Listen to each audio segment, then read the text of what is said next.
Hi everyone, welcome back. So in this video, I'm gonna share with you how to add the 200 moving average on TradingView.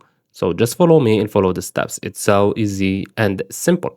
So first of all, open TradingView, then go to indicators.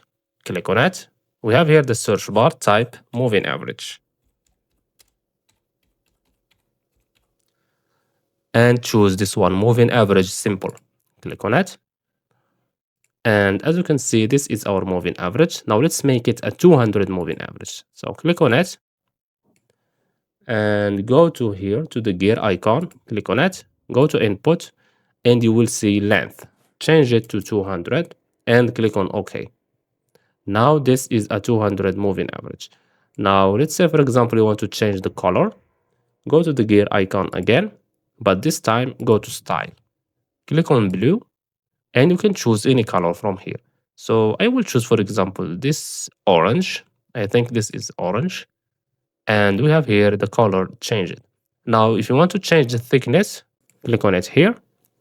And now click on OK. And as you can see, everything is changed. This is your 200 moving average. And that's it. So I hope you found this video helpful. Don't forget to give us a like and subscribe. Thanks for watching and see you in the next one.